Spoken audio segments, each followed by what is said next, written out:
Hi guys, good morning. Ayun, salamat sa Diyos at tumilan lang yung ulan. Pero ito naman dulot ng ulan, guys. Amigo, alika. Ayun, konting ulan. Simulang morning, ito na yung result. Galing na ako ng Furok 1. Talagang, ayun, binabaha.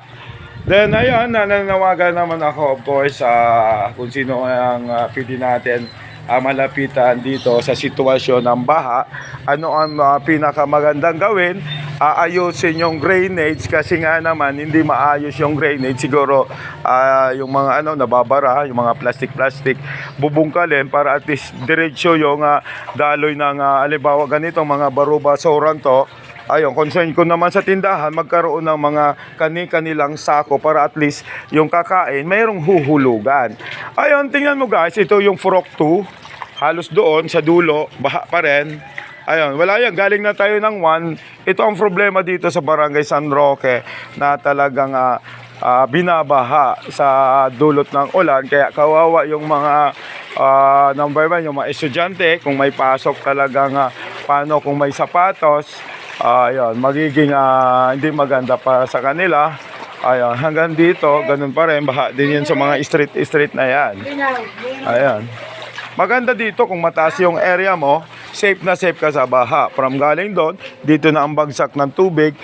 Ito ang concern ko, itong may drainage naman sana, kaso sobrang puno na yung hindi na mag-absorb, hindi na tatakbo yung water sa loob ng drainage kasi nga naman siguro mga plastic ang nasa loob nito. Ayun. Tingnan nyo guys, ito na yung Furok 2. Ayun.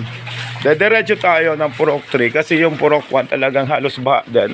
Yung mga bata halos naliligo na rin doon sa hindi safe na safe sa kanila kasi naman paano yung mga tae ng daga, makakasalamuhan nila. Nananawagan din ako sa mga parents ng mga bata na pakibantayan naman yung mga anak nyo kasi nga naman naliligo sila sa baha. Ayan, ito si Paring Bob, hello, shout out sa iyo. Then ito yung street din dito sa Furok 2, halos mataas din ang dulot ng pag-ulan, baha pa rin to. Shout out sa inyo, Alpha Caparo, San Roque chapter. Ayan guys, pansinin nyo, dadaan ako dito sa baha. Ayan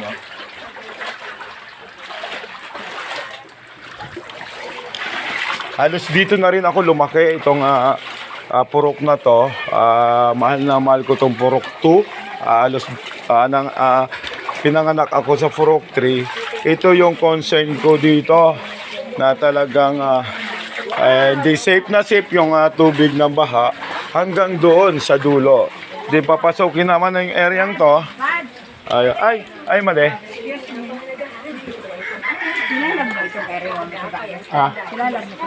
Bakit? Ano po?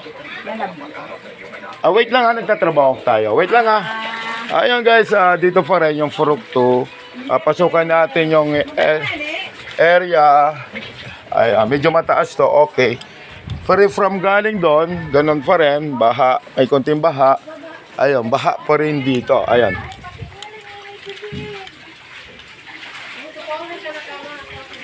Ayun, from galing dito, ganun pa rin. Papasokin na rin natin itong area dito sa Purok 2. Ito yung mga iskinita guys. Ayun. Maganda kasi hindi naman na semento. Ayun, baha pa rin. May konting baha pa rin. Din siguro babalik na ako para madiretso rin yung barangay. Purok 3. Ayan. Kasi hindi naman safe na safe ko. Kasi naman talaga, paano yung mga tae ng daga. Kung may sugat kayo guys, huwag nyo nang magpumilit na lumabas pa. Kasi naman hindi safe yung tubig na dulot ng pag-ulan. Kasi nga naman, madumi. Ayan, hi! Ayan, malapit na rin ako sa labas. Ayan, shout out na lang. Pwede rin kayo mag-comment kung ano dapat gawin dito sa sitwasyon dito sa Barangay San Roque. Ayan. Ito na yung pinakalabas. May semento na. Hindi na mag-absorb yung tubig. May drainage nga naman doon. Pero hindi na magagamit yung drainage. Dala ng ayun nga, baradong-barado na. Ayan. Bibicol TV, Ronald Araw reporting sa ganitong oras. Diretso ako dito sa Purok 3. Ito natatanaw natin yung may bahay na ayan, shout out sa iyo. Good morning. Barangay Captain Hel Atindo. Ayun yung bahay niya, guys. Ayan si Kumaring Gian. Kung naghahanap kayo, guys, ng sari-saring fresh gulay, shout out din sa kumpare kong Sinoy Antiquera, Junicio, Alpaca Paro, long live, long life. Ayan, thank you so much, guys. Ito yung very na ano ako, na lulungkot dito sa Puroko. Ito yung dito ang pinanganak. Ito yung pinaka-concern ko sa lahat, na talagang hindi maganda ang sitwasyon. Maganda nga kung nasemento. Paano naman yung pinabagsakan? Ayan ito. Ayan. Baha. Pag sobrang level ng tubig, kailangan mag-break ka sa loob ng bahay mo kasi nga papasok na rin. Kaya yung mga residente dito, kailangan magpataas kasi nga naman kung hindi mataas yung mo, talagang papasukin ka ng dulot ng pag-ulan. Ayun guys, pansin natin itong mga bata, isang batang naaktuhan natin na talagang inaano niya, binalakad niya itong ayan. Ayan.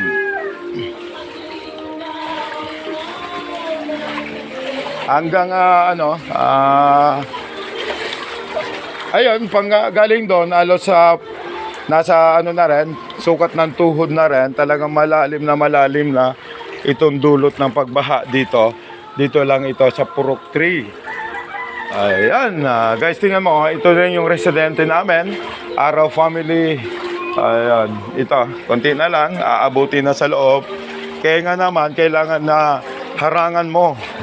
Dito sa area ko, ito yung bahay namin, guys. Ito yung pinakalikod.